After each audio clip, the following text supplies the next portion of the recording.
For most people, Charles Atlas is remembered as the muscle man, the skinny kid, the beach bully, the transformation. What almost nobody realizes is that the principle he taught does something far more important than build arms and shoulders. It protects the brain. Long before gyms, machines, supplements, and fitness culture, Atlas taught a simple truth. The human body is not designed to be stored. It is designed to be used. And when it is not used, it does not stay the same. It weakens. That is not philosophy. That is biology. Somewhere along the way, we stopped doing what worked. We replaced movement with sitting, engagement with isolation, participation with convenience, and then we acted surprised when bodies weakened, moods dropped, and minds dulled. That is not aging. That is input loss. There was a time when people smoked in restaurants and on airplanes. There was a time when asbestos was used as snow in movies. There was a time when alcohol was considered healthy. The only thing that changed was what we learned. At the time, these things were normal. Then they became questioned. Then they became unacceptable. And now they are taken for granted as dangerous. That is how change always happens. One time is strange, then it becomes normal, then it is taken for granted. We are living through another one of those transitions right now. We are learning what inactivity does. We are learning what isolation does. We are learning what poor sleep does. We are learning what alcohol does to the aging brain. And just like before, knowledge is changing behavior. The modern world has made it very easy to survive and very hard to participate. So people retreat into their homes, into their screens, into their routines. The brain does not interpret that as rest. It interprets it as withdrawal, and withdrawal is a biological signal. When movement drops, circulation drops. When circulation drops, oxygen delivery drops.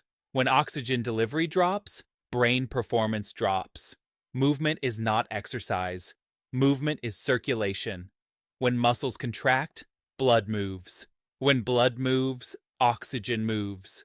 When oxygen moves, the brain wakes up. Movement also triggers nitric oxide, which opens blood vessels and improves delivery to the brain. It improves sleep depth. It improves mood. It improves clarity. That is not motivation. That is physiology. And this is where the story comes full circle. Charles Atlas did not know about nitric oxide. He did not know about deep sleep cycles. He did not know about brain cleanup systems. But he understood design. He understood that when you use your body, it strengthens. And when you ignore it, it weakens. Modern brain science now confirms what he knew instinctively. When you use your body, you protect your mind. This is not about vanity. This is not about looking young. This is not about fitness culture. This is about remaining functional, remaining clear, remaining independent. We are entering a world that moves fast, adapts quickly, and does not slow down for decline, not cruelly, mechanically.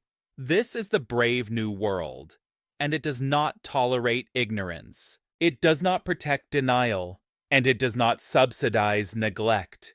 The good news is simple. You do not need a gym. You do not need machines. You do not need permission. You already have everything you need. Your body, your mind, and the choice to use them. Because when you move your body, you feed your brain. There was a time when alcohol was considered healthy. The only thing that changed was what we learned. At the time, these things were normal. Then they became questioned. Then they became unacceptable. And now they are taken for granted as dangerous. That is how change always happens. When you engage with life, you protect your mind. And when you participate, you stay in the human loop. Charles Atlas was not building muscles. He was preserving agency. And agency is the foundation of mental health.